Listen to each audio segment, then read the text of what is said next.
इस पे डील कर ले, उसके बाद आगे बढ़ा जाए।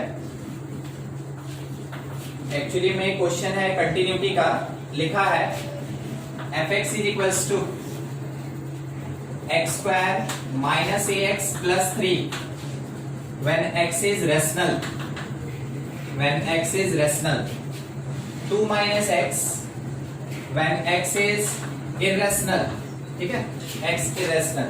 तो बोला गया इट इज कंटिन्यूअस, ये बता दिया गया कि फंक्शन कंटिन्यूअस है at exactly 2 points, then the possible values of a continuous at 2 points. देखिए ये वर्ड क्यों यूज किया ना, ये चीज समझिएगा। हमेशा क्या होता है कि एक नंबर के जस्ट बाद कोई अगर नंबर रेशनल है तो उसके जस्ट बाद इरेशनल होता है, मगर कोई कभी नहीं डिफाइन कर सकता है कि 2 के बाद कौन सा नंबर आएगा। कोई नहीं डिफाइन कर सकता है कि 2 के बाद कौन सा नंबर आएगा या 2 से पहले कौन सा नंबर आएगा। तो हम लोग क्या करते हैं कि 2 प्लस h अज्यूम करते हैं, 2 अज्यूम करते हैं और 2 माइनस h अज्यूम करते हैं। यानी कि मान लीजिए कोई एक नंबर a है, ठीक है, a कोई भी नंबर है, तो a में प्लस h किए, a रह गया और a में माइनस h किया गया। अब इसमें से क्या होगा कि अगर एक रेशनल हुआ, पता नहीं कौन सा होगा, मगर एक अगर रेशनल हुआ तो ऑब्वियस सी बात है दूसरा हमेशा इरेशनल होगा। इस चीज का कंफर्मेशन रखिएगा, ठीक है। अब इतने के साथ अगर हम लोग बात करें तो बोला गया कंटिन्यूअस, सिंपल सा फंडा है, इसको इसके साथ इक्वल कर लीजिए, ठीक है। तो क्योंकि ये कंटिन्यूअस है तो x square minus ax plus 3 is equals to 2 minus x, थोड़ा शिफ्टिंग करके x स्क्वायर और प्लस x माइनस ax और ये प्लस 1 इज इक्वल्स टू 0। एक क्वाड्रेटिक। अब सोचिए अगर कंटिन्यूअस है तो कोई ना कोई एक कांस्टेंट वैल्यू देगा, कांस्टेंट रियल वैल्यू देगा, क्योंकि कंटिन्यूअस है, कांस्टेंट रियल वैल्यू देगा।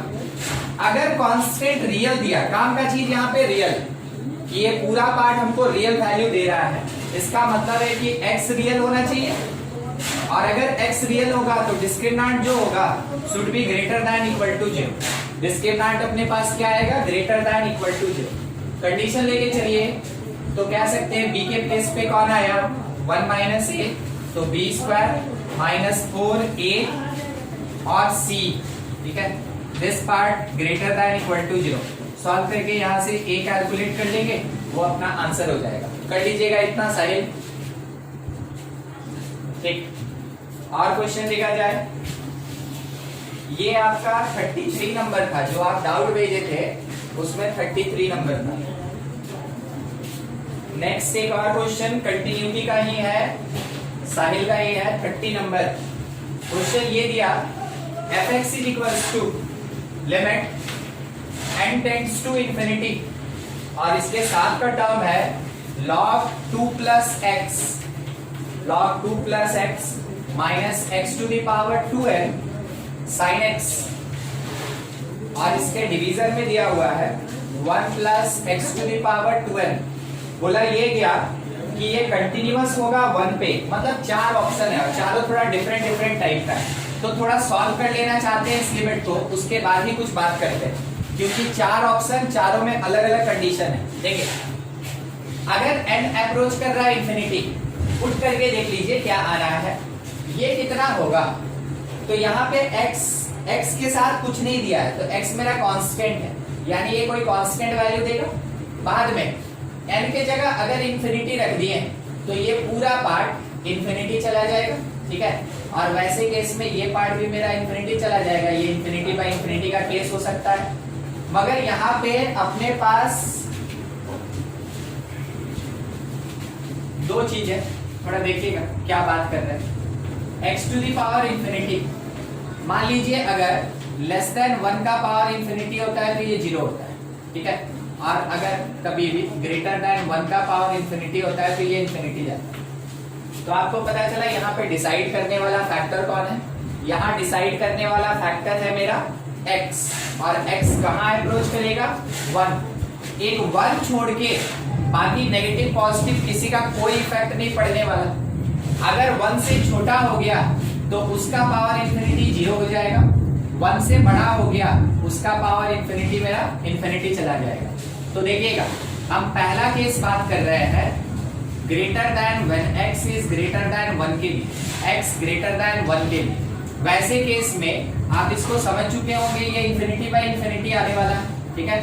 तो कैसे सॉल्व करेंगे, limit n tends to infinity, log 2 plus x है, ये कोई मायने नहीं रखता है, उसको आप वैसे भी छोड़ सकते हैं, log 2 plus x minus x to the power 2n sin x। अच्छा, इसके डिवीजन में मेरे पास है 1 plus x to the power 2n। ये फॉर्मेट अभी कैसा है, इंफिनिटी बाई इंफिनिटी का है। अगर ये इंफिनिटी बाई इंफिनिटी का है, सॉल्व करने का तरीका क्या होगा, इससे डिवाइड करें, x to the power 2n से ऊपर नीचे x टू द पावर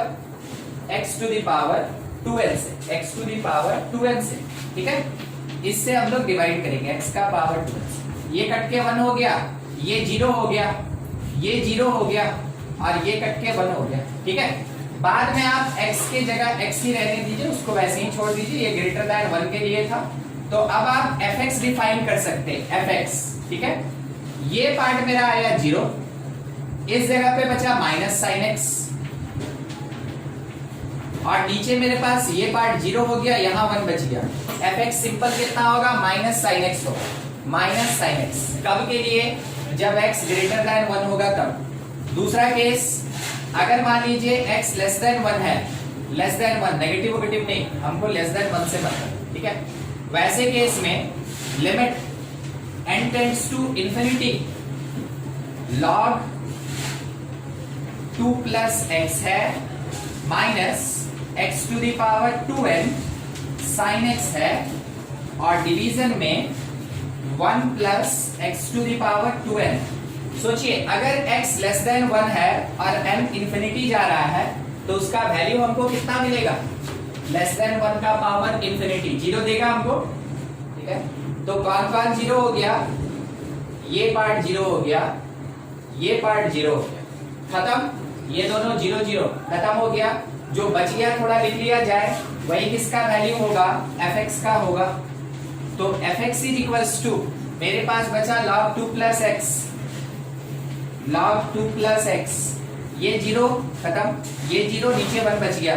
तो fx आपको log 2 प्लस x मिलेगा when x less than 1, fx आपको माइनस साइन x मिलेगा, माइनस साइन x, जबकि x का वैल्यू 1 से ग्रेटर होगा तब, ठीक है। अब ऑप्शन सुनिए क्या क्या है, ये वाला हम हटा रहे हैं, ठीक है, हो गया होगा अभी तक। देखिए फर्स्ट ऑप्शन अपने पास क्या प्रोवाइड किया है, f is continuous, f is continuous at x is equals to 1। इसका मतलब क्या हुआ कि मेरा LHL RHL और एट द पॉइंट 1 पे बराबर होना चाहिए। चलिए आपको फंक्शन मिला हुआ है, अगर आप LHL का बात करें तो LHL में 1 माइनस h यूज होगा, हाँ कि ना, LHL में 1 माइनस h यूज होगा। इसको क्या बोलिएगा, ये लेस देन 1 है, लेस देन 1, तो log 2 प्लस x, यानी कि आप LHL के लिए क्या लिख सकते हैं वो देखिए, limit x tends to 1 minus h log 2 plus x, ठीक है। दूसरा RHL के लिए आप क्या लिख सकते हैं, limit x tends to 1 plus h, 1 से बड़ा, 1 पे डिसाइड करना है, और फंक्शन कौन सा यूज होगा, ग्रेटर देन 1 में, minus sine x, minus sine x। इसके लिए कोई डिसीजन नहीं लेना है, क्योंकि 1 अगर रहेगा तो सुनिए क्या होगा, 1 रहेगा तो क्या होगा, ये वाला 1 हो जाएगा, यहाँ 1 आ जाएगा, ठीक है, ये वाला मेरा 1 हो जाएगा, और एग्जैक्टली ये भी 1 हो जाएगा। तो वहां हमको कांस्टेंट वैल्यू मिलेगा, फिर n इंफिनिटी जाके कुछ नहीं कर सकता है। वैसे केस में क्या लिख सकते हैं, देखिएगा f1, हर एक x के जगह 1 पुट करते चलिए यहाँ पे, तो कितना मिला log 3, उसके बगल में कितना माइनस साइन 1, डिवीजन में कितना 1 प्लस 1 2, ये मिलेगा मेरा f1। सॉल्व करते चले, इसको यहाँ पुट किए, बाद में h को 0 करेंगे, वैल्यू क्या मिलेगा हमको, log 3, ठीक है। यहाँ पे हम लोग इसको पुट किए और बाद में h को 0 किए, वैल्यूएशन क्या मिलेगा, माइनस साइन 1, माइनस साइन 1। अच्छा देखिए, अभी आपके पास log 3 है, sin 1 है और ये पार्ट है, क्या ये कभी बराबर हो सकता है? कुछ भी अप्रॉक्स वैल्यू, तो ये नहीं हो सकता है, ठीक है, बराबर नहीं होगा ना, ये बराबर कहां से होगा? अगला देखिए, second number, limit x tends to, second limit x tends to 1 plus fx is equals to log 3। ये क्या कह रहा है? ये बोल रहा है RHL किसके लिए? At x is equals to 1। तो x इक्वल्स टू 1 का RHL वैल्यू मेरे पास कितना है? माइनस साइन 1 है, वो log 3 नहीं है। तीसरा लिखा है limit x tends to 1 plus fx that is equals to minus sine 1। Check करें, ये किसके बारे में बात कर रहा है? ये भी RHL का ही बात कर रहा है, और RHL कौन से पॉइंट पे? At x equals to 1। Check करें आप, RHL के लिए माइनस साइन 1 मिला है, मिल गया आपको correct. Fourth number limit x tends to 1 minus fx does not exist. चलिए बोलिए सही की गलत? फोर्थ नंबर,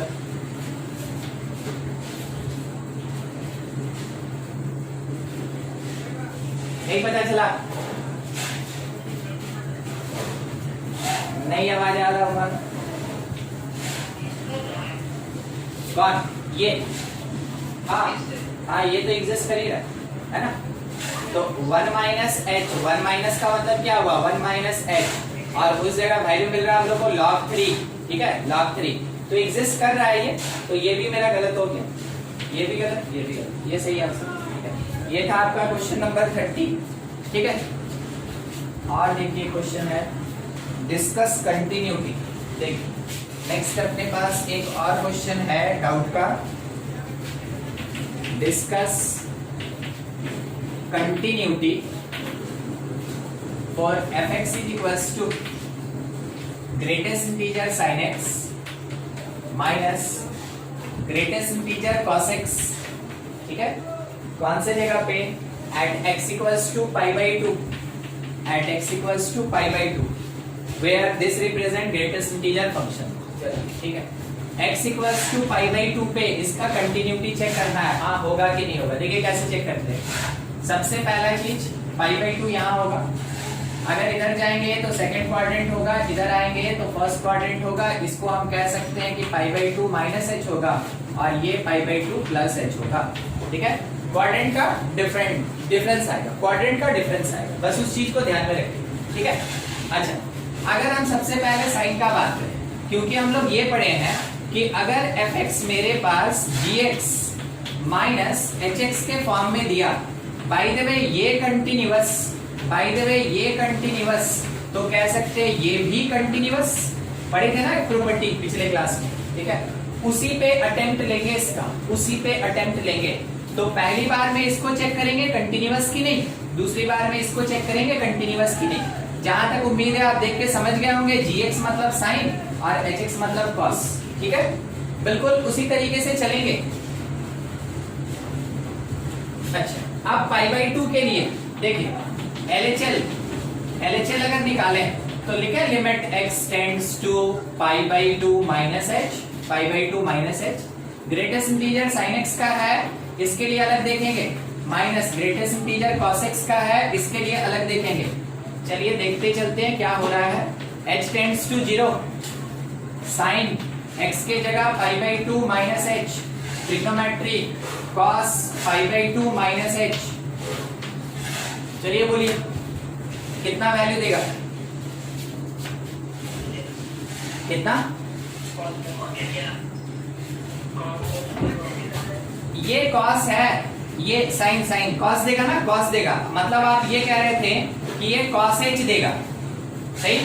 अच्छा ठीक है। और दूसरा वाला है, आप बोल रहे थे वो sin h देगा, ठीक।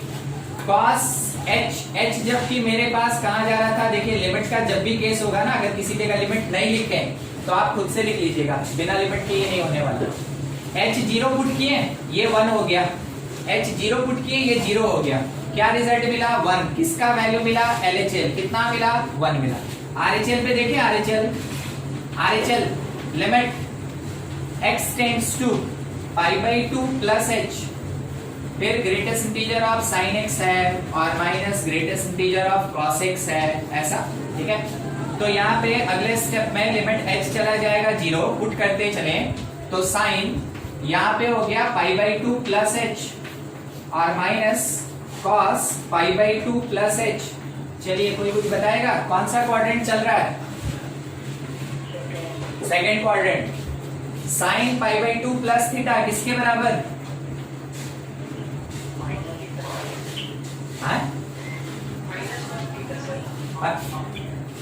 खाली कॉस होगा ना, केवल कॉस होगा। अरे सुनिए, साइन जिस पे एंगल है, जिस ट्रिग्नोमेट्रिकल रेशियो पे एंगल है उससे साइन डिफाइन होता है, कि प्लस की माइनस। तो साइन पे लगा ना सेकंड क्वाड्रेंट, तो साइन तो सेकंड में पॉजिटिव होता है, इसलिए cos h माइनस इसका बोलिए क्या होगा,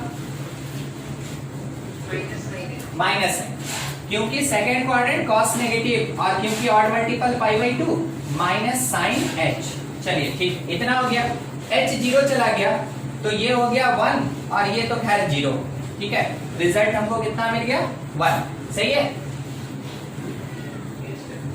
फिर से देखिए, सही है, बता दे कहां पे जूम करना चाहिए आपको, यहां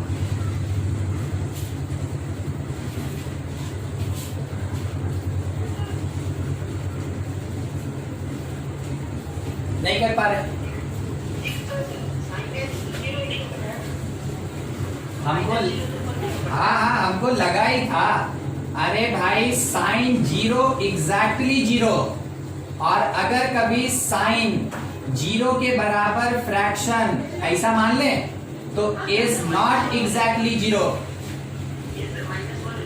हाँ बस यही समझना था, अगर एग्जैक्टली 0 है तब तो ये 0 देगा, मगर h कौन बोला कि एग्जैक्टली 0 होगा, वो तो अप्रोच करता है ना 0, वो तो एक छोटा सा नंबर होता है। और बाय द वे अगर आप साइन को थोड़ा समझना चाहें तो हम आपको थोड़ा और बताते हैं, रुकिए, क्योंकि वो चीज क्लियर होना जरूरी है। आपको साइन का ग्राफ पता है, वो ऐसा होता है, बस हम पाई तक बना दें। एग्जैक्टली 0 पे 0 होगा, मगर 0 से थोड़ा सा बढ़िएगा ना तो ये भी पॉजिटिव हो जाएगा, यानी कि कुछ भी आएगा फ्रैक्शन में नॉन जीरो, पॉजिटिव आएगा फ्रैक्शन में नॉन जीरो।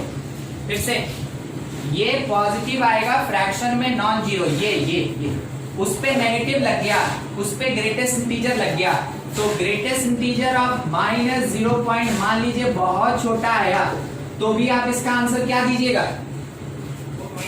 माइनस। तो ये खुद में -1 दे रहा है, ये खुद में -1 दे रहा है ग्रेटेस्ट इंटीजर तक, बाहर वाला माइनस मिलके प्लस कर देगा और 1 + 1 मिलके 2 हो जाएगा, सही है, ठीक है। बस हम लोग को यहीं पे एक काम करना था, बाकी क्वेश्चन में कहीं कोई दम नहीं था, ठीक है। शायद आप समझ गए होंगे सब कोई, अगर किसी को दिक्कत है आप पूछ लें, बस यहीं पे एक टर्म था जो आपको परेशान कर सकता था।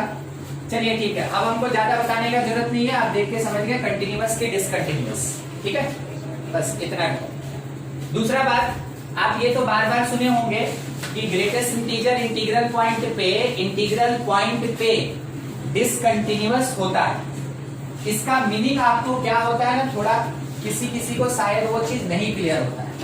देखिए, अगर है x बिलोंग किया इंटीजर से डिसकंटिन्यूअस, ठीक ना, डिसकंटिन्यूअस। अगर लिखा है sin x, तो ध्यान रखिएगा sin x बिलोंग करना चाहिए इंटीजर से, ना कि x बिलोंग करना चाहिए इंटीजर से। कौन बिलोंग करेगा, जो ग्रेटेस्ट इंटीजर के अंदर बैठा है वो बिलोंग करेगा इंटीजर से, तब कहीं जाके डिसकंटिन्यूअस होगा। अब x जो निकल जाए, अगर लिखा है x² ax² plus bx plus c, तो x इंटीजर होना चाहिए कि ये पूरा क्वाड्रेटिक इंटीजर होना चाहिए, पूरा क्वाड्रेटिक जिस पॉइंट पे इंटीग्रल वैल्यू देगा उस पॉइंट पे ये पूरा का पूरा फंक्शन डिसकंटिन्यूअस होगा।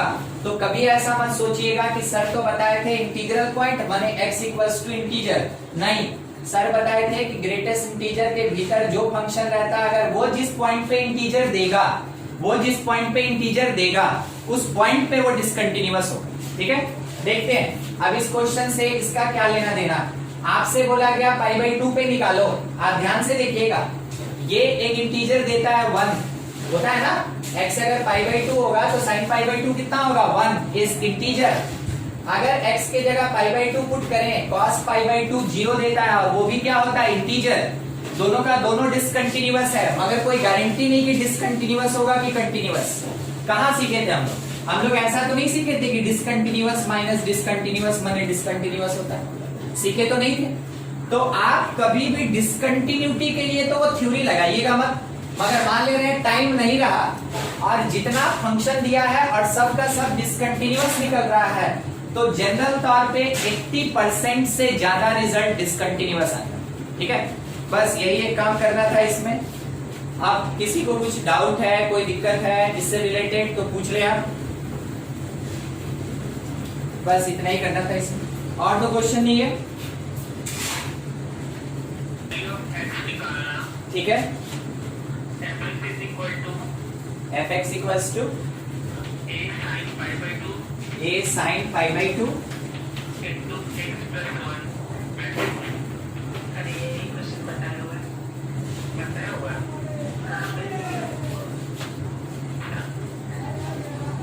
अगर तो क्या बोल रहे हैं fx is equal to mod sin x plus mod cos x is continuous at pi and x is equal to pi। mod sin x plus mod cos x is continuous and x is equal to pi at x equals to pi। Check करना है कि prove करना है? Check करना, 4 mod है दोनों ऐसे। ठीक, चलिए x इक्वल्स टू पाई पे चेक कर ले। ठीक है, x इक्वल्स टू पाई पे चेक कर ले क्या आएगा। इसको देखे नहीं थे बना के? अच्छा पाई, हाँ l ले रहे पाई माइनस एच। चलिए कोई बात नहीं, चलिए ना बना लेते हैं इसमें। ठीक है, बाकी सब कोई भी करके ये इसको बनाने में जो जितनी जल्दी बना ले। ठीक है, cos पाई माइनस एच। चलिए ठीक, limit h tends to 0 cos pi minus theta क्या देता है हम लोग को? कौन सा क्वाड्रेंट है? सेकंड है, सेकंड। साइन पॉजिटिव होता है साइन h। ठीक, और cos pi minus H minus cos h second quadrant है, सेकंड। ठीक है, माइनस cos h मॉड लग गया। अच्छा, अब हमको थोड़ा पता लगाना होगा कि अगर h का बात है तो साइन बड़ा कि cos बड़ा, तब ना हम जाके यहाँ प्लस या माइनस लिखेंगे। हम आपको बताते हैं ना क्या होगा। ठीक है, और नहीं तो आप h को 0 भी पुट करके निकाल सकते हैं, कोई दिक्कत नहीं। ठीक, मगर हम जो बताना चाहते हैं थोड़ा वो बताते हैं आपको। अगर हम इस 0 से जस्ट थोड़ा सा बड़ा पे बात करें, क्योंकि h तो 0 से थोड़ा सा बड़ा है तो हम जस्ट उस एंगल पे बात कर रहे हैं। आपको ये पता एग्जैक्टली 0 पे आपको ये पता कि cos 0 का वैल्यू 1 होता है और sin 0 का वैल्यू 0 होता है। आपको 90 डिग्री यानी पाई बाई 2 पे ये पता है कि sin पाई बाई 2 1 होता है और cos पाई बाई 2 0 होता है। जहां तक उम्मीद है शायद आप एक बात समझ गए होंगे कि 0 के नजदीक cos बड़ा होता है। जैसे जैसे एंगल वर्टिकल की तरफ जाता है cos छोटा होता जाता है। देखिए 1 से 0 हो रहा है और sin 0 से 1 हो रहा है। तो जैसे जैसे एंगल बढ़ेगा sin का वैल्यू बढ़ेगा और cos का वैल्यू घटेगा। मगर इस 0 के नियर अबाउट कौन बड़ा होगा? cos बड़ा होगा। तो cos ही डिसाइड करेगा। आप इसको ऐसे लिख के h का वैल्यू पुट करके आंसर निकाल सकते हैं। दूसरा तरीका क्या है कि आपको पता चला कि cos तो बड़ा होगा, मॉड आपको पॉजिटिव देना चाहता है, मॉड हटाइएगा तो ये ऐसे लिखा जाएगा। ध्यान रखिएगा, मॉड के अंदर कुछ भी लिखिए कोई फर्क नहीं हो तो पॉजिटिव कर देगा, मगर जब मॉड ओपन कीजिएगा तो जिसका वैल्यू बड़ा होगा वो पॉजिटिव, जिसका वैल्यू छोटा होगा वो नेगेटिव हो जाएगा। ठीक है, लिखने का तरीका ये हुआ। अदरवाइज आप पुट करें यहाँ पे, अगर h के जगह 0 पुट करें, h के जगह अगर आप 0 पुट करें तो यहीं पुट कर दे या यहाँ कर दे, कोई फर्क नहीं पड़ने वाला, वो मिलेगा आपको कितना 1। ठीक है, अच्छा अब बात करते हैं r के बारे में। तो r मतलब क्या हो गया कि limit x tends to pi plus h। कौन सा क्वाड्रेंट कोई बताएगा? Third quadrant. थर्ड क्वाड्रेंट के लिए अंडर मॉड मेरे पास साइन पाई प्लस एच है और plus cos pi plus H है, ऐसा है, ठीक है। अगले स्टेप में लिमिट जब एच अप्रोच कर जाएगा 0 तो आप लिख सकते हैं कि pi plus third quadrant sine क्या होगा नेगेटिव माइनस साइन एच और कॉस पाई प्लस ये भी थर्ड माइनस कॉस एच, ये आ गया। अच्छा अगर हम इसको ओपन कर दें तो ये क्या करेगा कि नेगेटिव को लेके चला जाएगा, मॉड नेगेटिव लेके चला जाएगा, ये बन जाएगा sine h plus cos h, यही पुट कर दे या यहाँ पुट करें, पुट करके तो आएगा 1, सही है, एच के जगह 0। आपको क्या दिखा, हमको तो कंटिन्यूअस दिखा, कंटिन्यूअस है, ठीक है, कंटिन्यूअस हो गया, चलिए ठीक है। अब एट द पॉइंट का अगर बात किया जाए तो सीधा पुट कीजिए, x के जगह पाई, ये 0 हो गया, ये -1, अंडर मॉड 0 -1 क्या देगा 1, तो एट द पॉइंट भी हम लोगों को क्या मिला कंटिन्यूअस, तो जब हमको सॉरी एट द पॉइंट भी हमको 1 मिला, 1 1 और ये 1 सब बराबर, यानी फंक्शन मेरा कंटिन्यूअस है, फंक्शन मेरा कंटिन्यूअस। दूसरा तरीका, क्योंकि हम आपसे पूछे प्रूफ करना है कि फाइंड करना है, ठीक है। देखिए आपको पिछले क्लास में बताए थे कि जो कंपोजिट फंक्शन होता है, अगर कंटिन्यूअस का कंपोजिट फंक्शन है तो कंटिन्यूअस होगा, थ्योरेटिकली चल रहा है, देखते चलिएगा। अल्टरनेटिव मेथड थ्योरेटिकली, fx मेरा sin x है, आपको ये पता है कि ये कंटिन्यूअस होता है, एवरीवेयर कंटिन्यूअस। gx मेरा cos x है, आप ये भी जानते हैं कि ये एवरीवेयर कंटिन्यूअस होता है। hx मेरा hx fx और नहीं hx, ठीक है, hx मेरा mod x है, ठीक है। आप ये भी जानते हैं कि ये हर जगह पे कंटिन्यूअस होता है, ठीक, तीनों चीज जानते हैं। अब थोड़ा आपको हम एक अरेंजमेंट दिखाते हैं। मॉड के अंदर साइन प्लस कॉस क्या अरेंजमेंट होगा हम आपको बताते हैं। h के अंदर f प्लस g, सही है, ठीक है, ये कंपोजिट फंक्शन है f प्लस g, ठीक है, ऐसा। तो मान लीजिए ये कोई एक फंक्शन ux है और यही वाला फंक्शन आपके पास यहाँ पे दिया हुआ था, ये जो दिख रहा है ये वही फंक्शन, ठीक है। देखते चले, जिसके साथ कॉम्पोजिशन हुआ कंटिन्यूअस, जिसका एडिशन करके कंपोजिशन किए वो भी कंटिन्यूअस, कंटिन्यूअस सब कंटिन्यूअस एक साथ मिला हुआ है, नेट रिजल्ट मेरे पास क्या आएगा कंटिन्यूअस। ये हुआ थ्योरेटिकल, अगर ऑब्जेक्टिव में रहेगा टिक मारिए आगे बढ़िए, ठीक है, क्या ठीक है। और एक देख लीजिए, इसमें किसी को कोई डाउट है तो पूछ लीजिए।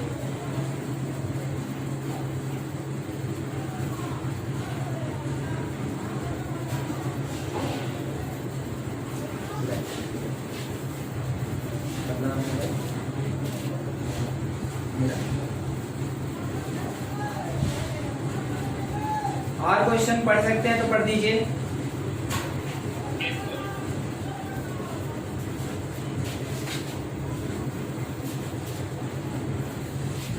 पढ़िए पढ़िए पढ़िए।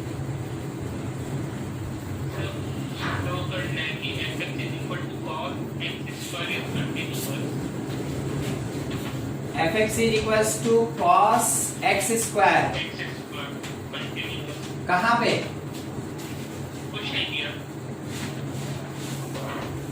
ठीक है, इन रियल नंबर।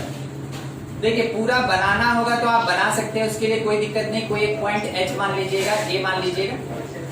दूसरा तरीका, यहाँ पे देखिए hx मेरे पास कौन cos x और px मेरे पास कौन है x स्क्वायर, बोलिए ये क्या है, HOPX ना है, कंपोजिट फंक्शन है, HOPX है, ठीक है। अब इसको समझते चलिए, ये निकला मेरा कंटिन्यूअस, ऑलरेडी लिस्टिंग कराया गया, ये पॉलिनोमियल फंक्शन है कंटिन्यूअस एवरीवेयर, और कंटिन्यूअस का अगर आप कंपोजिशन करते हैं तो रिजल्ट आपको क्या मिलेगा कंटिन्यूअस। बनाना कैसे है, आप क्या कीजिएगा, स्टेटमेंट लिखिएगा, the given function is the composition of two different continuous function cos x and x square. Given function is composition of two given continuous function cos x and x square. Since both are continuous everywhere, hence composite function is also continuous everywhere. बस इतना ही काम करता है. और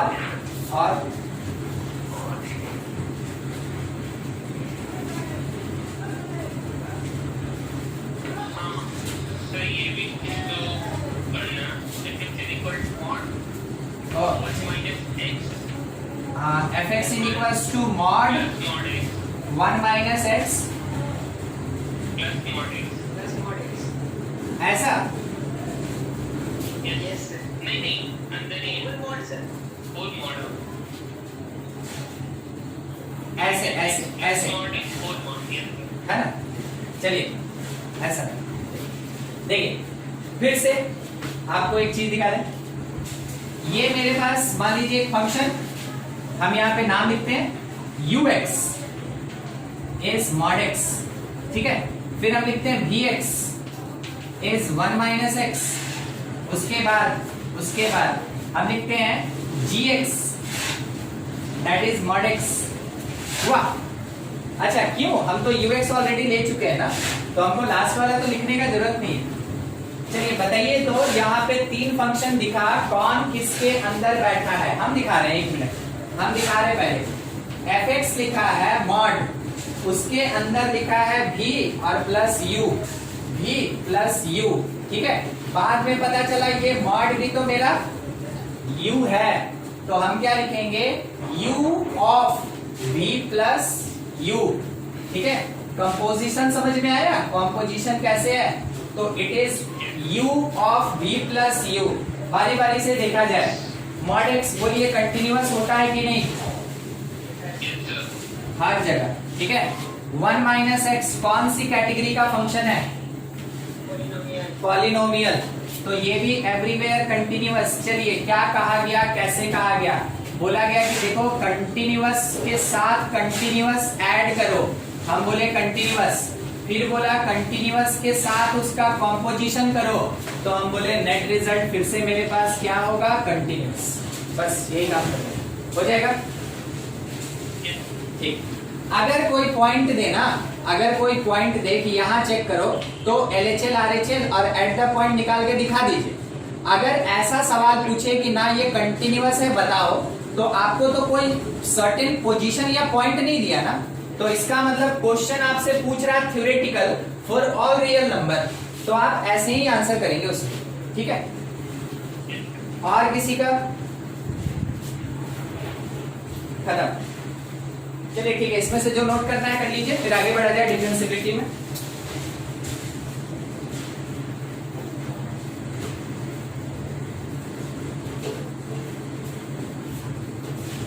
अच्छा पिछले class में differentiability का इंट्रोडक्शन हुआ था कि हाँ डिफरेंशिएबिलिटी बोलने के लिए क्या कंडीशन यूज करना है.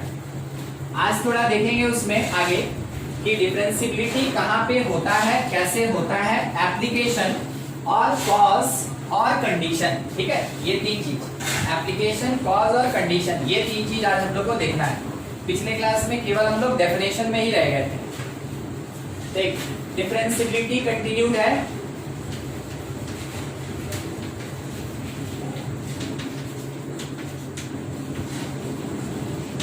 ये कंटिन्यूअस नहीं कंटिन्यूड है, ठीक है. डिफरेंशिएबिलिटी अपना चल रहा है. देखिए क्या क्या हम लोग पढ़े थे. सबसे पहला कि any function is differentiable. Any function is differentiable अगर क्या होता है, left hand derivative right hand derivative के बराबर होता है. ये पढ़े थे. अगर इसी को फॉर्मूला में लिखना चाहे तो आपको याद होगा लिमिट x टेंड्स टू 0, हम लिख सकते हैं f(x minus h minus fx by minus h. किसको रिप्रेजेंट करता है, LHD को. That should be equals to limit h tends to 0 f(x plus h minus fx और डिवीजन में कितना h. किसको रिप्रेजेंट करता है, RHD को. ये होना चाहिए. ये x का बात हो गया जबकि आपके पास कोई पॉइंट नहीं है तब के लिए. अगर बोला जाएगा at x equals to a, आप बहुत सिंपल रहेंगे और जहां जहां आपको इसके ऊपर x दिख रहा है वहां a पुट करेंगे, तो f a minus h minus f a और डिवीजन में -h should be equals to limit h tends to 0 fa plus h minus fa और डिवीजन में h। ये होना चाहिए, ऐसा होना चाहिए। ये हम लोग पढ़ लिए थे, इस पे क्वेश्चन भी अच्छा खासा कर लिए, ठीक है। दूसरा चीज ध्यान रखिएगा, अब हर एक पॉइंट आपको है ना क्वेश्चन से रिलेटेड पार्ट ही समझाया जा रहा है, बताया जा रहा है। Any function is differentiable, any function is differentiable only when it is continuous। अगर ये कंटिन्यूअस होगा केवल तभी जाके ये डिफरेंशिएबल भी होगा। अगर ये कंटिन्यूअस होगा तभी जाके डिफरेंशिएबल होगा। मतलब क्या हुआ? मतलब ये हुआ all differentiable function always continuous. बहुत काम का लाइन है, छोटा है मगर बहुत काम का लाइन है। आपको एक क्वेश्चन में 2 अननोन देगा, आप ढूंढ के निकालेंगे, कंडीशन मिलेगा एक ऑन बेसिस ऑफ डिफरेंशिएबिलिटी, क्योंकि वहां नाम रहेगा डिफरेंशिएबिलिटी का। मगर आप ही सोचिए एक इक्वेशन से 2 अननोन कैसे निकालेगा? तो जहां नाम लिया कि डिफरेंशिएबल फंक्शन है, आपको खुद से याद करना पड़ेगा कि इसका मतलब वो कंटिन्यूअस भी होगा। अब एक ही क्वेश्चन में 2 अननोन, एक कंडीशन डिफरेंशिएबिलिटी दिया, दूसरा कंडीशन कंटिन्यूटी दिया, सॉल्व करके ए और बी निकाल लिए, आंसर आ गया, ठीक है। इसलिए बोले छोटा लाइन है मगर बहुत काम का चीज है। जितना भी डिफरेंशिएबल फंक्शन होता है वो हमेशा कंटिन्यूअस होता है। अच्छा, दूसरा बात, ऑल कंटिन्यूअस फंक्शन क्या बोलेंगे? मे और मे नॉट डिफरेंशिएबल, ठीक है। यहां कहीं ऑलवेज नहीं लगता, हो भी सकता है नहीं भी हो सकता है, ठीक है। तो कौन सा ऐसा कंडीशन है जिसके कारण, ध्यान रखिएगा, हम नहीं बोले कि कितना कंडीशन, हम बोले कौन सा, मींस एक कंडीशन है केवल जो कि कंटिन्यूअस फंक्शन को डिफरेंशिएबल नहीं होने देता है, ठीक है। देखिएगा अगले पॉइंट पे हम लोग चलते हैं। ध्यान रखिएगा, डेरिवेटिव जो होता है, इसका मतलब derivative means slope of tangent. ये टेंजेंट का स्लोप होता है, slope of tangent to curve. कौन सा कर्व? fx। जो भी आपको फंक्शन क्वेश्चन में दिया रहता है वो हमेशा fx होता है, और वो fx ही कर्व को रिप्रेजेंट करता है। कर्व के ऊपर जब आप एक टेंजेंट खींचेंगे, उसका जो स्लोप होगा that is the derivative of the function. मतलब सिंपल सा जो आप जानते हैं, f डैश x जो होता है it is slope of tangent. ये स्लोप ऑफ टेंजेंट होता है। मान लीजिए जैसे ये ऐसे अभी कर्व बना दिया हम इस बुक को, तो आप ये जो कर्व देख रहे हैं ना, इसको हम लोग कोऑर्डिनेट में बोलेंगे कर्व, और इसी को हम लोग कैलकुलस में बोलेंगे फंक्शन। उसके बाद ये एक स्ट्रेट लाइन यहाँ पे आके टच किया अगर, तो एक पर्टिकुलर पॉइंट पे टच किया, then it is the tangent. तो आप कह सकते हैं इसका जो स्लोप होगा वो इस कर्व के डेरिवेटिव के बराबर होगा। तो डेरिवेटिव का मीनिंग यही होता है कि किसी भी एक फंक्शन का डेरिवेटिव, मतलब कि उस फंक्शन का जो कर्व बनेगा, जो ग्राफ बनेगा, उस पे जो टेंजेंट ड्रॉ होगा उसका स्लोप, ठीक है। ये बस छोटा सा चीज है, और आप जानते हैं कि इसको हम लोग dy by dx से भी रिप्रेजेंट करते हैं, ठीक है। ये अच्छा, अब सोचिएगा कि कोऑर्डिनेट में डिफरेंशिएबिलिटी क्या कर रहा है और कैसे काम करता है, ठीक है। एनी फंक्शन इज डिफरेंशिएबल, बस उसी पे बात करें। Any function is differentiable if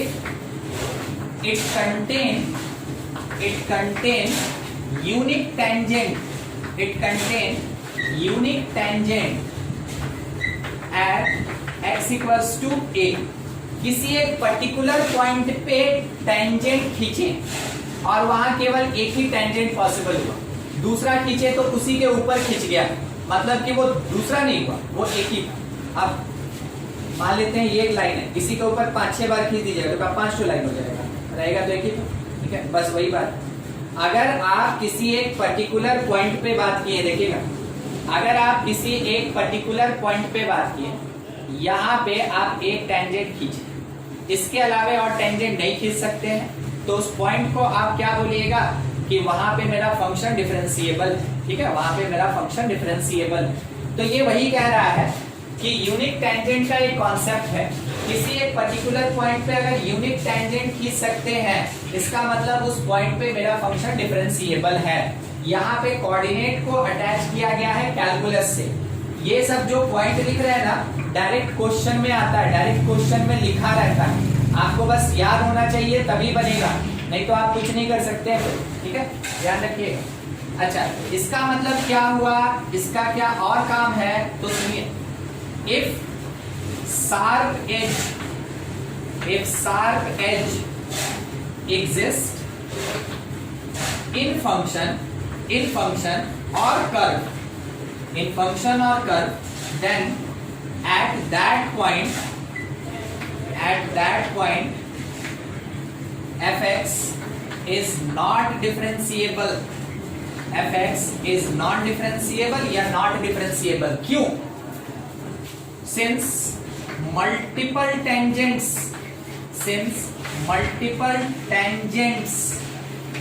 are possible, क्योंकि वहां पे मल्टीपल टेंजेंट हो सकता है। हम आपको दिखाते हैं। मान लीजिए जैसे ये कर्व गया, ठीक है, इस कर्व में एक पॉइंट पे हमको एक लाइन खींचना है, दैट इज कॉल्ड टेंजेंट। तो देखिए हम यहाँ पे खींचे, अब आप बोलिएगा सर a माइनस एच पे चेक कीजिए, हम बोले देखो, आप बोले सर a प्लस एच पे चेक कीजिए, हम बोले देखो यही लाइन आ रहा है, a माइनस एच, a और a प्लस एच, क्या आपको वही लाइन दिखा? ठीक है, अगले में देखिएगा, मान लीजिए जैसे इसको हटाए थोड़ा, आप देखिए, मान लीजिए मेरे पास ऐसा कुछ है, ठीक है, इसको कहते हैं sharp edge, it is called sharp edge. ठीक है, अगर कोई बोला इस पॉइंट पे टेंजेंट खींचने हमको, ठीक है, मेरा कलाकारी देखिएगा, यहाँ पे हम एक टेंजेंट ऐसे खींच दिए, सही, हम एक टेंजेंट ऐसे खींच दिए, वो भी सही, क्योंकि उसी पॉइंट पे टेंजेंट है। कोई पूरा मन बना के बैठा होगा सर ऐसे क्यों नहीं खींच रहे हैं, खींच दिए, ठीक है, 3 हो गया। कोई बोलेगा सर इधर से चला गया, कितना टेंजेंट, अभी दिखाने के लिए 4 खींचे, आप भी समझ सकते हैं कितना हो सकता है। ठीक है, तो शार्प एज किसको बोलते हैं, देख रहे हैं यहाँ पे ये ऐसे बाहर निकला हुआ है, इसको शार्प एज कहते हैं। इस पे टेंजेंट बोलेगा तो इधर से भी, इधर से भी, इधर से भी, इधर से भी, बाद में फ्लैट करके थोड़ा एंगल मोड़ के, थोड़ा एंगल मोड़ के इनफाइनाइट नंबर ऑफ टेंजेंट खींच सकते हैं। हमको बस ये देखना है कि एक से ज्यादा ना हो जाए। अगर मल्टीपल टेंजेंट किसी एक पॉइंट पे पॉसिबल है, इसका मतलब है कि उस पॉइंट पे फंक्शन मेरा नॉन डिफरेंशिएबल होता है, क्योंकि डिफरेंशिएबल होने के लिए क्या होना चाहिए, यूनिक टेंजेंट होना चाहिए। ठीक है, ये है कोऑर्डिनेट और कैलकुलस का relation in case of differentiability. तो इसलिए स्टेटमेंट आपको याद रखना पड़ेगा यहाँ पे, ये सारा चीज हुआ। अब देखिए, अभी अभी हम यहाँ बात कर रहे थे कि जितना भी डिफरेंशिएबल फंक्शन है वो हमेशा कंटिन्यूअस होगा, मगर हर एक कंटिन्यूअस फंक्शन जरूरी नहीं है कि डिफरेंशिएबल होगा। ठीक है, उसके बाद जाके हम यहाँ लेके आए और आपको कहाँ रोक रहे हैं वो देखिए, शार्प एज पे, जहां भी शार्प एज होगा उस जगह पे कंटिन्यूअस फंक्शन नॉन डिफरेंशिएबल होगा। स्टार वाला बात है। In curve of sharp edge, in curve of sharp edge function में continuous, function is continuous but not differentiable, समझे? यही एक ही केस ही होता है, एक के अलावा और कोई केस नहीं। कौन सा कंटिन्यूअस फंक्शन डिफरेंशिएबल नहीं होता है? जिस कंटिन्यूअस फंक्शन में शार्प एज होगा वो कभी डिफरेंशिएबल नहीं होगा। ठीक है, तो आपको ये वर्ड ध्यान में रखना है, शार्प एज। जिस कंटिन्यूअस फंक्शन में शार्प एज होगा वो डिफरेंशिएबल नहीं होगा। बाकी जितना भी कंटिन्यूअस फंक्शन है सब का सब हमेशा डिफरेंशिएबल होता है। तो बस एक रेस्ट्रिक्शन के कारण ऑल कंटिन्यूअस फंक्शन में लग गया, में और मे नॉट बी डिफरेंशिएबल। ठीक है, नोट करें आप इसको। और कुछ डाउट है तो पूछ लीजिए, कोई लाइन जो नहीं समझ में आया हो। क्वेश्चन बनाने में यही सब काम आएगा अभी।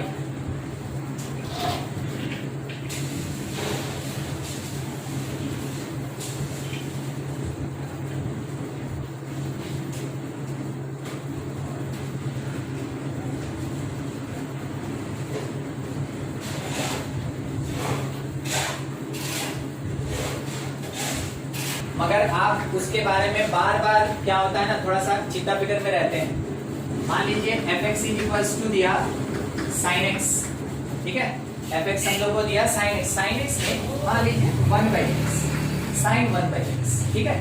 अब हमसे बोला at x equal to 0, at x equal to 0 check दो चीज, चेक कंटिन्यूटी एंड डिफरेंशियबिलिटी, दोनों चीज, ठीक है। तो हम क्या करेंगे कि कंटिन्यूटी चेक करने के लिए LHS निकालेंगे, RHS निकालेंगे, एट द पॉइंट निकालेंगे, तीन चीज।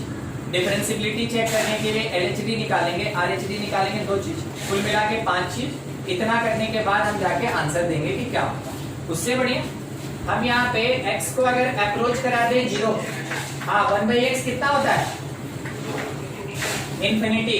यानी आप ये कह सकते हैं कि यहाँ पे जो मेरे पास function limit x tends to 0 जो फंक्शन है वो हमको मिला साइन इन्फिनिटी, और साइन इन्फिनिटी जिसको हम लोग क्या बोलते हैं, k, एक कांस्टेंट k, और कहते हैं कि ये लाई करेगा -1 से 1 के बीच में। कहने का मतलब है आप घोषित कर दिए कि ये कौन है, कांस्टेंट।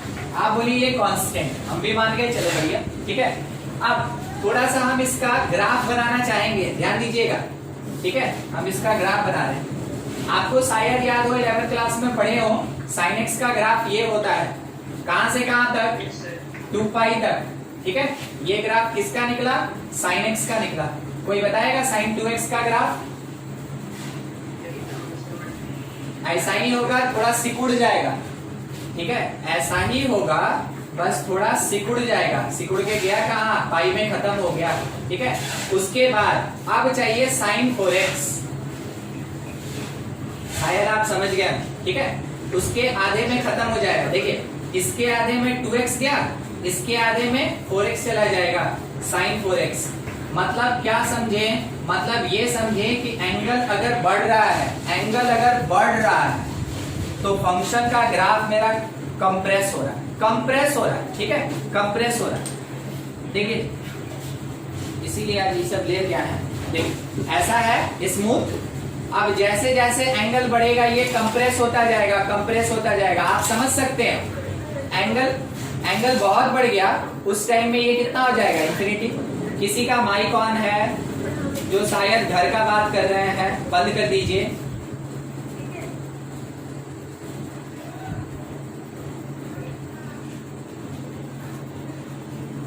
चलिए हो गया शायद बातचीत। हाँ अब हम लोग अपना बातचीत आगे बढ़ाएं। देखिए मान लेते हैं जैसे कि एंगल अगर बढ़ता जाएगा तो ये वाला क्या ग्राफ कंप्रेस होता जाएगा। एक टाइम आएगा जब यहाँ शार्पेज आ जाएगा, शायद आपको हल्का फुल्का शार्पेज दिख रहा होगा, ठीक है, शार्पेज आएगा। तो बस वही बात है कि सर इतना तो चलिए ठीक है, साइन इन्फिनिटी थोड़ा दिक्कत वाला बात है, क्या करें कैसे करें। आप कुछ मत कीजिए, इसको ऐसे ऐसे खींच दीजिए, ये बन गया। कोई भी पूछे ना कि साइन इन्फिनिटी का ग्राफ बनाओ, मतलब पूरा एकदम आराम से, ठीक है, बोलिए यही साइन इन्फिनिटी का ग्राफ, ठीक, यही साइन इन्फिनिटी का ग्राफ है। तो इससे क्या हुआ, अरे बहुत कुछ हुआ। यहां शार्पेज शार्पेज शार्पेज शार्पेज शार्पेज आया तो कंटिन्यूअस तो दिख रहा है हमको, ठीक है, कंटिन्यूअस अभी दिख रहा है, हर जगह कंटिन्यूअस दिख रहा है अभी, मगर क्या हुआ, डिफरेंशिएबल नहीं दिख रहा। तो ग्राफ हमको बताया कि ये जो पार्ट है ये नॉन डिफरेंशिएबल है। क्यों? क्योंकि ये कंटेन कर रहा है, contain sharp edges, sharp edges, ठीक है, ये शार्प एज कंटेन कर रहा है। चलिए ठीक है, हम समझ गए, हम मान गए इसकी बात को, ठीक है, इतना आ गया। What about continuity? अब कंटिन्यूटी का क्या करें, तो कंटिन्यूटी के बारे में हमेशा ध्यान रखिएगा, ये एक ऐसा नंबर है जिसके इधर नेगेटिव होता है और जिसके इधर पॉजिटिव होता है। तो आप इसको इतने हल्के में ना लें, जीरो मतलब कुछ नहीं, मगर आप मैथमेटिक्स में इसको हल्के में मान लीजिए। इधर साइड में LHL देखिए क्या देगा आपको, शायद माइनस साइन इन्फिनिटी देगा, ठीक है, और अगर पॉजिटिव में जाएगा ये प्लस साइन इन्फिनिटी देगा। ये कुछ भी रहेगा, ये कुछ भी रहेगा तो आपको प्रोवाइड क्या करेगा, ये प्रोवाइड करेगा आपको माइनस के। ये कुछ भी रहेगा क्या प्रोवाइड करेगा, के। कभी एक पॉइंट पे माइनस के बराबर होगा, किसी एक पॉइंट पे के कभी माइनस के बराबर होगा नहीं। कहा वन रहा, तो वैसे केस में ये -1 ना होगा, i +1 ना होगा, i1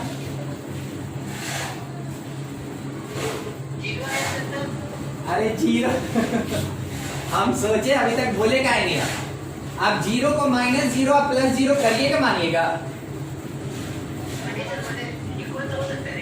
तो जीरो को छोड़ दें। सुनिए सुनिए सुनिए, मान लेते हैं, चलिए ठीक है, हम आपकी बात को समझे, मेरा फंक्शन ऐसे चला, फिर यहां से ना ऐसे चला गया, देखिए तो यहां से लेके यहां तक कंटिन्यूअस की डिसकंटिन्यूअस, क्यों? इतना जगह तो कंटिन्यूअस है, इतना जगह तो कंटिन्यूअस है, बस एक पॉइंट ना, एक पॉइंट मेरा डिसकंटिन्यूटी बताया, हम पूरे फंक्शन को डिसकंटिन्यूअस बोल दिए, बस वही बात है। जीरो सपोर्ट कर रहा है कि -0 और +0 बराबर होगा, मान गए, ठीक है, मगर बाकी पॉइंट तो नहीं ना सपोर्ट कर रहा है, और बात कर रहे हैं हम लोग इंफिनिटी का, इस कारण से ये कभी नहीं हो सकता है, ठीक है, ये कभी नहीं हो सकता है। तो कैसा निकला? डिसकंटिन्यूअस। देख लीजिए, देखो उसको गाड़ी बाहर है, हाँ जगह नहीं होगा उसमें, ठीक है, समझ में आया इतना? और कोई क्रॉस क्वेश्चन इससे रिलेटेड? साहिल आप इस पे सवाल पूछते हैं, कोई डाउट? साहिल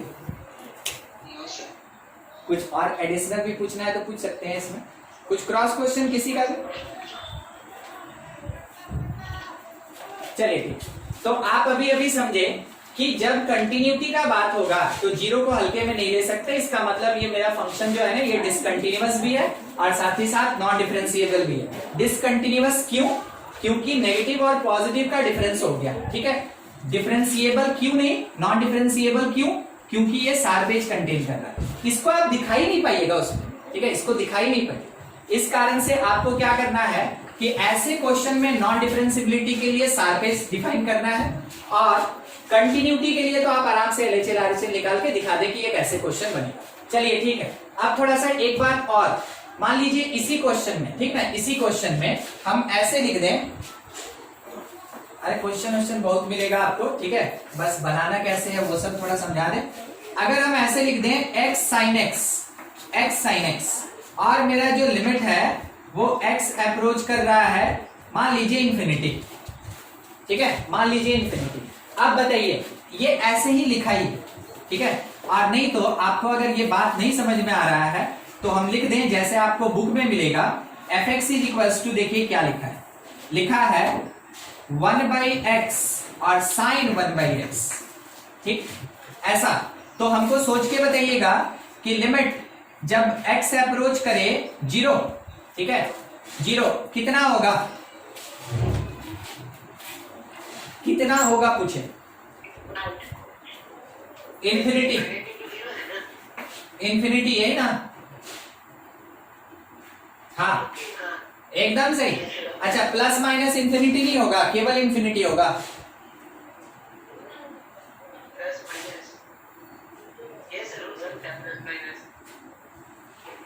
यहां पे माइनस, वो बाहर निकला, ये भी तो माइनस लेके खड़ा था, नहीं समझे।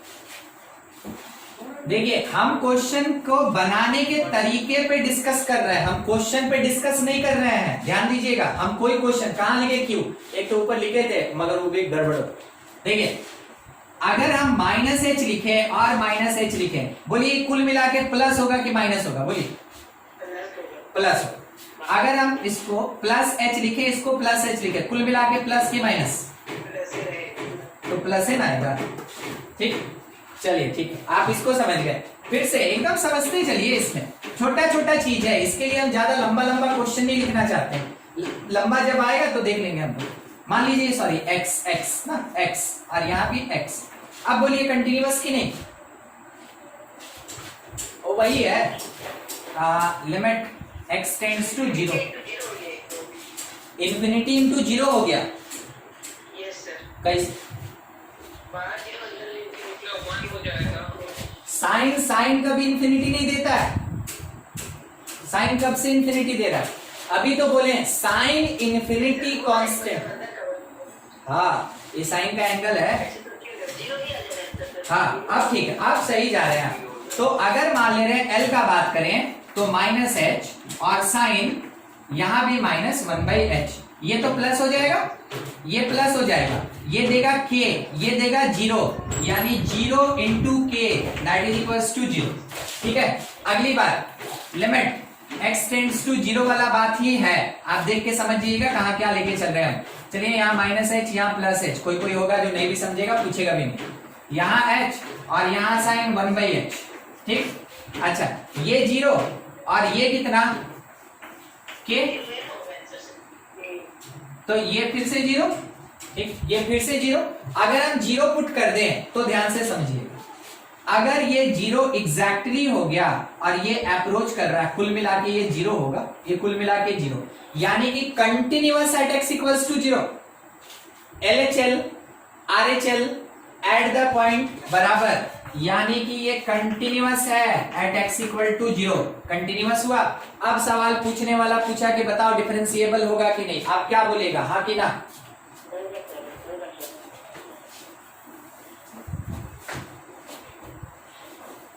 डिफरेंशिएबल नहीं होगा सर, क्या है? हाँ हाँ यही ठीक है, यही ठीक है। देखिए अभी अभी हम बात किए, ना कंटिन्यूअस था ना डिफरेंशिएबल था, वैसा ही कुछ मिलता जुलता फंक्शन है, एक x आगे लगने के कारण ये कंटिन्यूअस तो निकल गया, मगर क्योंकि यहाँ पे वाइब्रेशन होगा, उसको वाइब्रेशनल ग्राफ भी कहते हैं, वाइब्रेशनल ग्राफ। ठीक है, किसका ग्राफ वाइब्रेशनल होता है? साइन इंफिनिटी का और कॉस इंफिनिटी का ग्राफ वाइब्रेशनल होता है। तो जब कभी भी आप इसका ग्राफ बनाइएगा fx equals to x into sine 1/x, जबकि x अप्रोच कर रहा है 0, तो इसका ग्राफ ऐसा ऐसा होगा, ऐसे ऐसे होगा। ठीक है, तो contain multiple sharp edges, multiple एक से ही काम हो जाता, मगर यहाँ तो मल्टीपल है, मल्टीपल शार्प एजेस। इस कारण से आप बोलेंगे ये फंक्शन कैसा निकला? नॉन डिफरेंशिएबल निकला। सही है, नॉन डिफरेंशिएबल फंक्शन। समझ में आया आपको? 1 2 मिलता जुलता था। तीसरा देखिए, एक और तीसरा, थोड़ा ध्यान से बस बात करेंगे, ठीक है इस पे। मान लीजिए fx हम लोग को दिया x to the power m और इसके साथ साइन 1/x, ठीक है, x to the power m sine 1/x। अब सोच के x वही अप्रोच कर रहा है 0, और एक नंबर में क्या बोला कि m जो है वो नेगेटिव है, दूसरे नंबर में बोला कि m जो है ये फ्रैक्शन है, पॉजिटिव फ्रैक्शन है, और तीसरे नंबर में बोला कि जो m है ये ग्रेटर देन 1। ठीक, हम लोग को बात करना है इसके डिफरेंशिएबिलिटी पे, हमको कंटिन्यूटी नहीं चाहिए, हमको डिफरेंशिएबिलिटी चाहिए। ठीक है, तरीका समझाते हैं। देखिए सबसे पहले काम का चीज तो ये है, ये तो किसी काम का नहीं। ठीक है, अगर हमसे बोला इसका डिफरेंशिएबिलिटी चेक करो, बोलिए इसके रहते हम क्या डिफरेंशिएबिलिटी चेक करेंगे, हाँ कि ना? बस खत्म। ये अगर रहेगा तो इसके बारे में हम कुछ चेक ही नहीं करेंगे, हम बोलेंगे नॉन डिफरेंशिएबल। अब थोड़ा इसको ढंग का चीज बना दे, इसको लिख दिए x। ठीक, अब किसके ऊपर डिफाइन होगा और किस पे डिपेंड है, इसका तो कोई मायने ही नहीं, इसका कोई मीनिंग नहीं है, ये मीनिंगलेस है, खाली माइनस प्लस देने का काम करेगा। काम अब करेगा ये। ठीक है, मेन फोकस यहाँ, क्योंकि सारा चीज m का दिया हुआ है। सोच के बताइएगा m लेस देन 0 ये सॉल्वेबल होगा कि नहीं, बस सॉल्वेबल होगा कि नहीं ये चाहिए।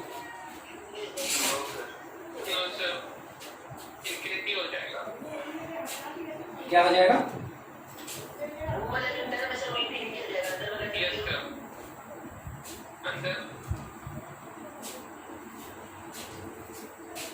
हम नहीं समझे, फिर से बोल रहे हैं हम नहीं समझे, सुनिए।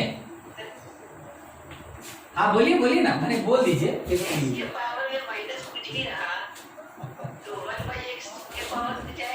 हाँ आएगा आएगा, फिर ठीक। अरे तो साइन एक्स वहां हाथ पे हाथ रख के थोड़ी बैठा रहेगा, ठीक है 0 तब 0/0 नहीं होगा। हाँ तो अच्छा ठीक है, चलिए कोई बात नहीं, सुनिए। मान लीजिए जैसे यहाँ x ठीक है नेगेटिव है, तो ऑब्वियस सी बात है नीचे में आएगा, मान लीजिए m नीचे में ही आएगा, ठीक है। यहाँ पे 2 4 6 कुछ ऐसा हो जाएगा। तो देखिए क्या क्या होगा, अभी क्या होने वाला है वो भी समझ लीजिए। इसको तो बैलेंस करने वाला एक x चाहिए, एक x ऊपर लगा दिए, ये कुल मिला के मेरा 1 हो गया। तो इसका मतलब अगर इसमें से एक यूनिट हटा दें और बच गया, अगर बच गया इसका मतलब है इंफिनिटी जाएगा। समझिए आप क्या बोले हम, फिर से सुनाते हैं, सुनिए। अगर m का वैल्यू लेस देन -1 है, अगर m का वैल्यू लेस देन -1 है, ये अप्रोच करेगा इंफिनिटी। शायद कोई नहीं समझा हो, लेस देन -1 शायद हम -2 ले लें, तो यहाँ 2 रखेंगे, यहाँ 2 रखेंगे, 2 में से एक x कट जाएगा और एक x बच जाएगा।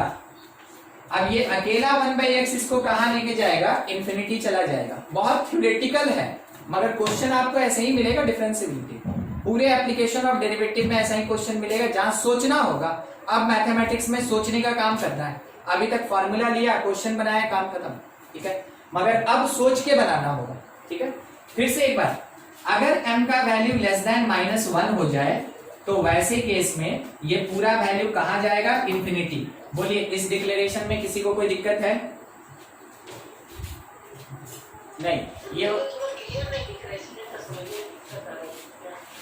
अच्छा ठीक है, ये वाला हटा दे, लेफ्ट वाला।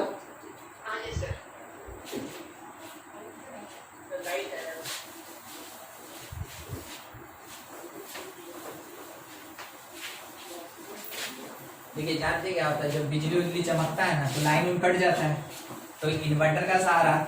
और यहाँ पे क्लास 10:30 बजे सुबह से रात के 8 बजे तक क्लास चलता रहता है, तो हम लोग इन्वर्टर बचाना होता है तो ट्यूबलाइट कम कर देते हैं, तो बचा वही वाला जो डायरेक्ट रिफ्लेक्शन दे रहा है, इसीलिए दिक्कत होता है। चलिए पहुंचते हैं एक नंबर पे, व्हेन m लेस देन 0, इसको हम दो पार्ट में डिवाइड किए, m लेस देन -1 और m इज क्या क्या क्या क्या less than 0 but greater than -1, ठीक है। ग्रेटर देन इक्वालिटी भी होल्ड करा दें, ऐसा कुछ, ठीक। इसके बारे में बात करें, इसके बारे में फंक्शन मेरे पास जो है वो क्या बनेगा कि लिमिट x टेंड्स टू 0 और उसके साथ x to the power m और साइन x है, ये हमको 0 दे रहा है, मगर इसके कारण ये नीचे आएगा, इसके कारण ये नीचे आएगा। Let m is equals to -2, -1 से छोटा कुछ भी मान लीजिए, कुछ भी मान लीजिए, -2। उसके बाद लिमिट x टेंड्स टू 0, क्या आया, x to the power -2 sin x, क्या बन गया, limit x tends to 0 sin x by x square. इसको अगर हम चाहें तो ऐसे बना दें और बाई द फॉर्मूला लिमिट इसको लेके देगा 1 और 1/x बचा, जिसके कारण ये इंफिनिटी चला गया। समझे क्या बोले थे, ठीक। यहाँ पे आप क्या बोलिएगा, अगर m का वैल्यू लेस देन -1 होगा, लिमिट एग्जिस्ट किया कि नहीं किया, हाँ नहीं किया, limit does not exist, limit does not exist, limit मेरा एग्जिस्ट नहीं किया। अगर मेरा लिमिट एग्जिस्ट नहीं करेगा, कंटिन्यूअस होगा, नहीं होगा, कंटिन्यूअस नहीं होगा तो डिफरेंशिएबल होगा,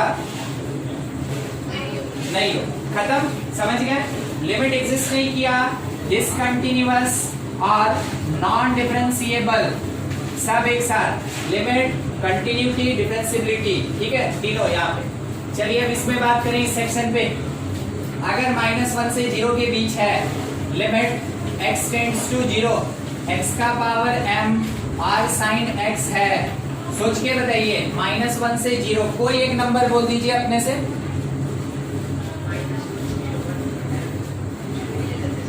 -½ लेते हैं ना, काहे आप एक्सट्रीम जगह पे चलते हैं, ठीक है, -½ लेते हैं, हाँ -½ -0.5, तो लेट m is -0.5 मींस -½ तो लिमिट x टेंड्स टू 0, देखिएगा यहाँ पे मेरे पास आया sin x और डिवीजन में x का पावर 1/2, नीचे आ गया ना, माइनस के कारण नीचे आ गया, तो यहाँ 1/2 1/2। अच्छा इसको चाहिए एक एक्स दे दिए, बैलेंसिंग के लिए एक एक्स रखे, शायद आप मीनिंग समझ गए ये क्या होने वाला है, 1।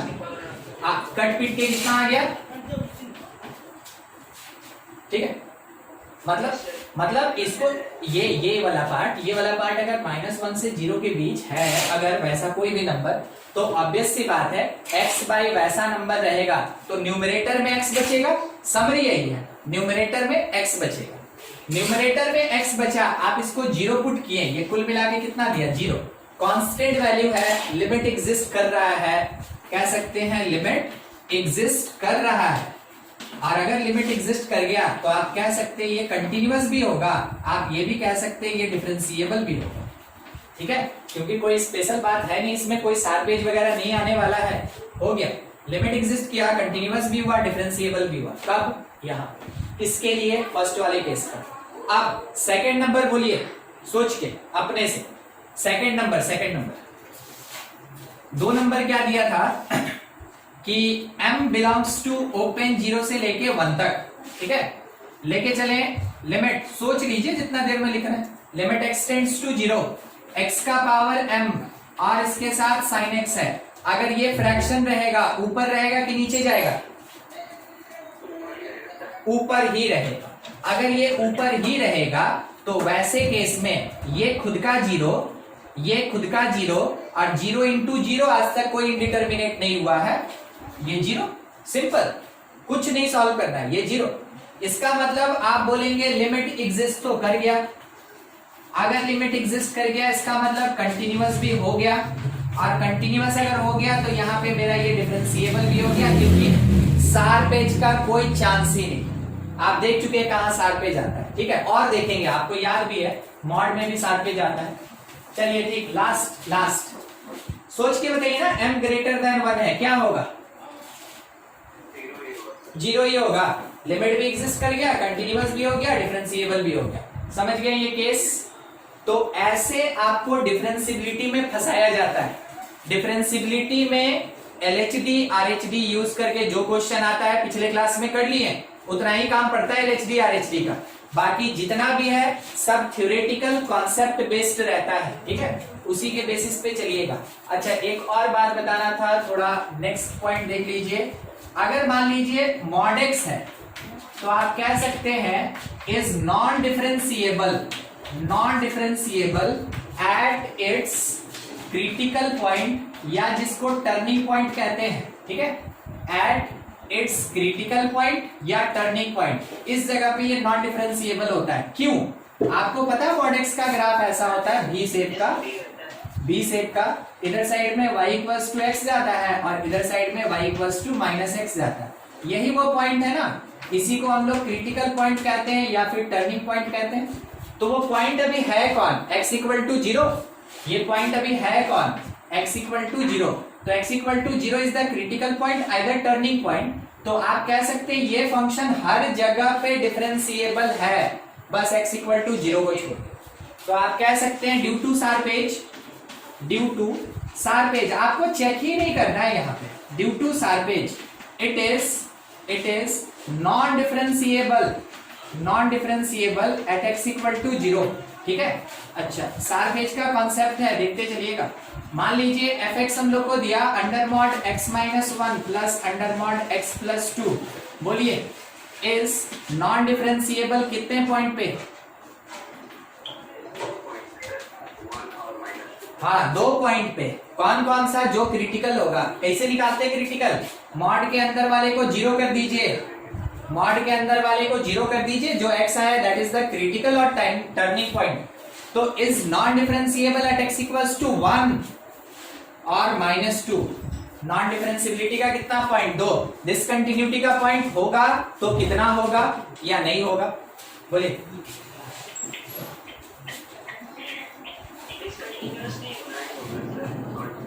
Continuous everywhere.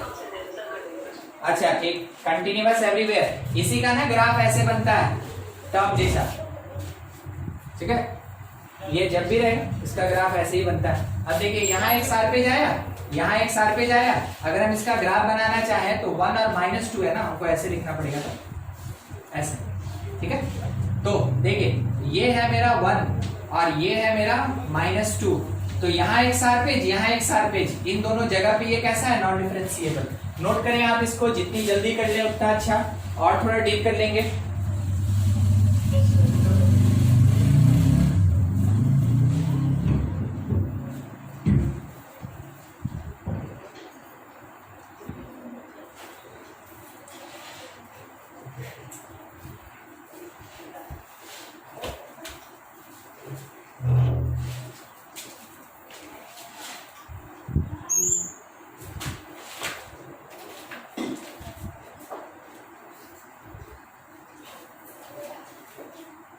हो गया?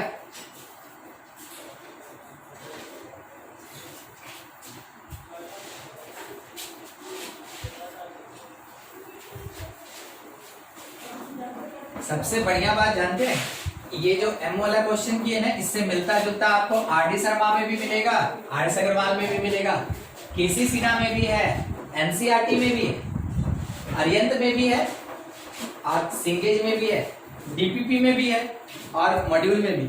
ठीक है, ऐसा क्वेश्चन, इसलिए हमको इतना है ना आपको बताना पड़ेगा उसके ऊपर। चलिए ठीक, थोड़ा आइडेंटिफिकेशन कर लें। ठीक है, कैसे पहचानेंगे शार्पेज, बोलिए तो कैसे पहचानेंगे शार्पेज? हाँ, देखेंगे जहां ऐसे कोना टाइप का दिखेगा उसको बोलेंगे शार्पेज। ठीक, देख के बताइएगा, देख के बताइएगा। अभी तो आप हाथ का कलाकारी देख भी नहीं किए। बोलिए कितना शार्पेज?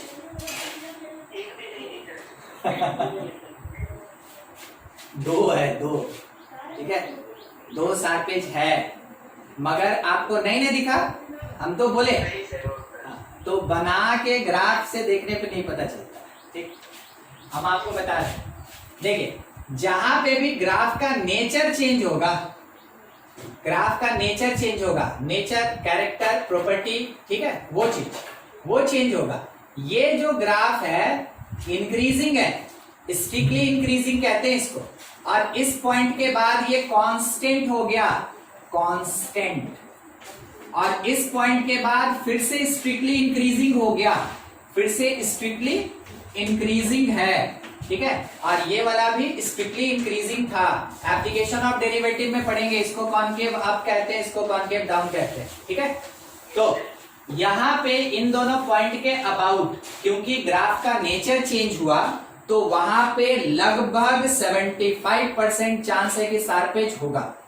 अगर नहीं भी दिखेगा तो भी आपको यहाँ पे जरूर चेक करना चाहिए। समझ में आया?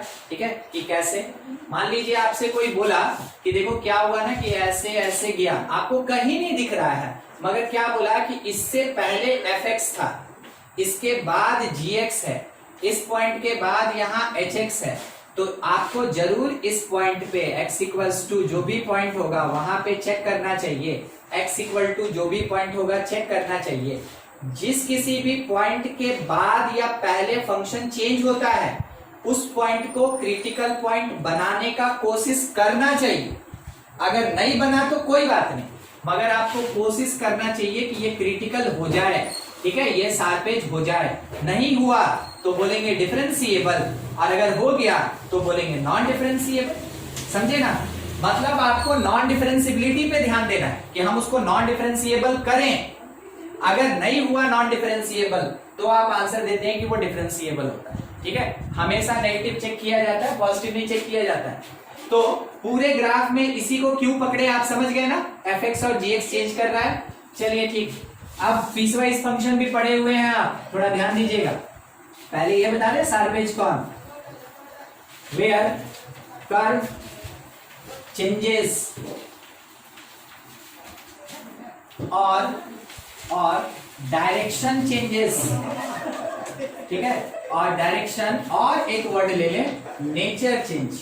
ठीक है, नेचर चेंजेस, वहीं पे कौन होता है, शार्पेज होता है। देखिए मान लीजिए जैसे कि एक फंक्शन fx दिया, ठीक है, क्या दिया वो देखिए, लिखा है maximum of x and x square, छोटा सा छोड़िए अभी इतना है, maximum of x and x square, इतना बस, यही है, यही maximum of x and x square.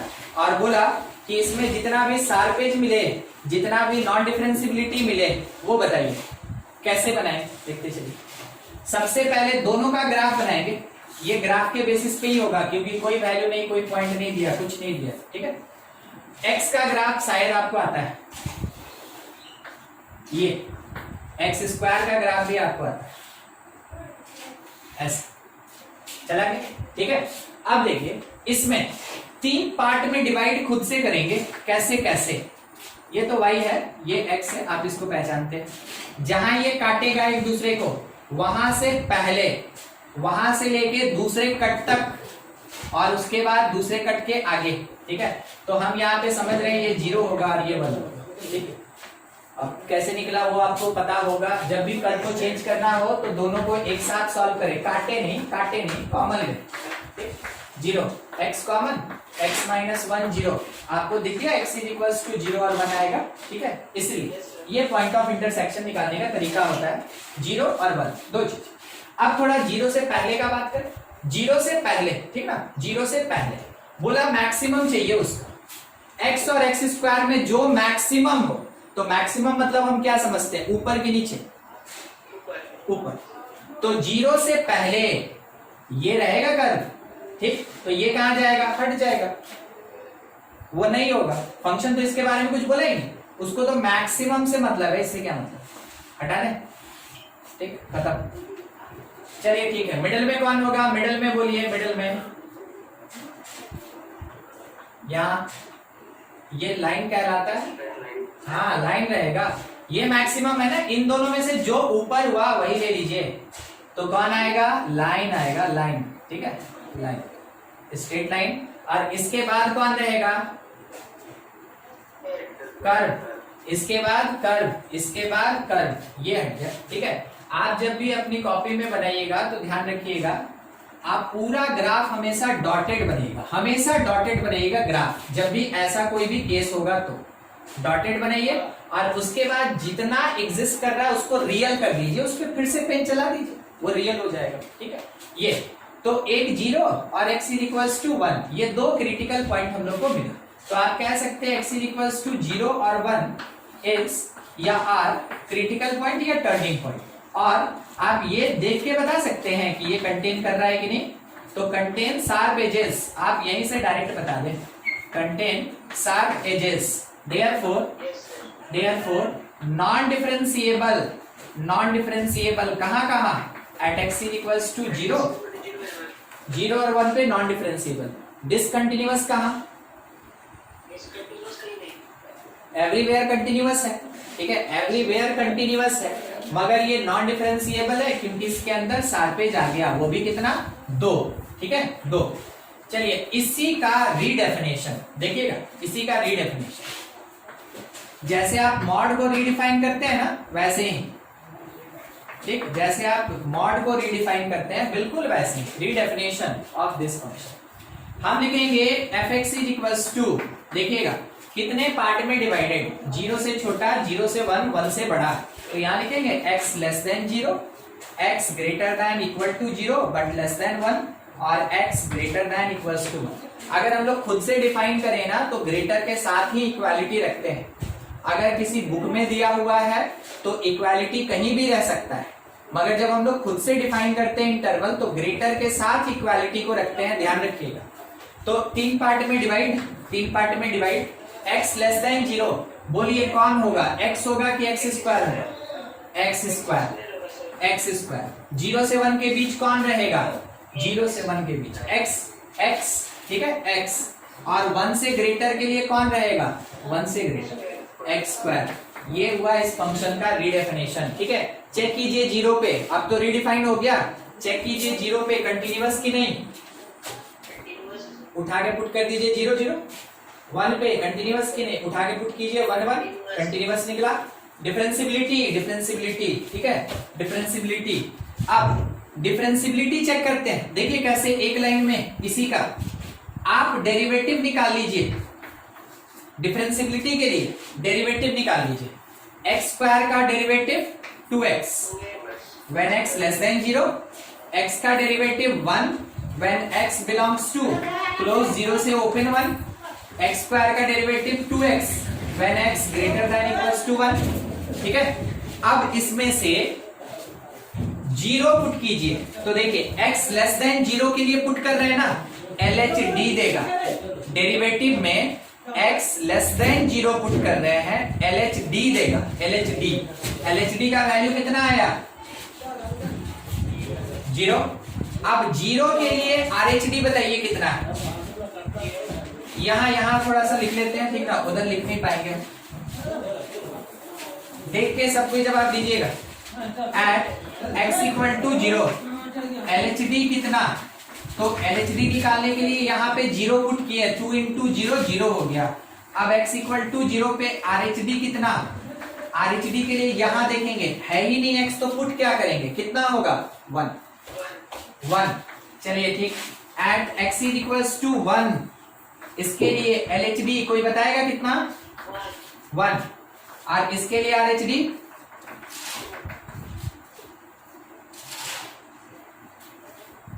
नहीं।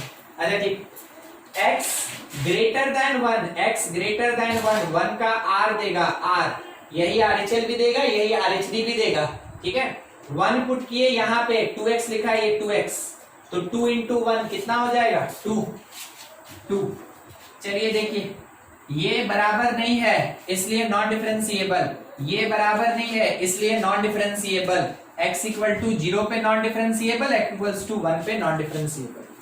समझे कैसे चेक किया जाता है? ये थ्योरेटिकल तरीका हुआ, ये ग्राफिकल तरीका हुआ, जबकि आपके पास क्वेश्चन देखिए फंक्शन में कितना छोटा सा दिया है, और यहाँ तो हम केवल आपको 2 फंक्शन लेके चले हैं, वो में भी 3-4 भी हो सकता है, आप उसके लिए तैयार रहे। मैक्सिमम बोलेगा तो ऊपर वाला पार्ट लेना है, यहाँ मिनिमम बोलेगा तो नीचे वाला पार्ट लेना है, और कुछ इस तरीके से बनाना है। तो अगर हम ग्राफ बना लिए तो सारफेस देख के बता दिए नॉन डिफरेंशिएबल। अगर हम थ्योरेटिकली बनाना चाहते हैं तो दिए गए फंक्शन को डिफरेंशिएट कर देंगे उसी के प्लेस पे, जिस पॉइंट के लिए चेक करना है उस पॉइंट को पुट करेंगे। लेस के लिए हमेशा L मिलता है और ग्रेटर के लिए हमेशा R मिलता है, चाहे कंटिन्यूटी का बात हो या डिफरेंशिएबिलिटी का बात। ठीक है, देखिए कोई भी पार्ट जिसमें दिक्कत तो पूछिए।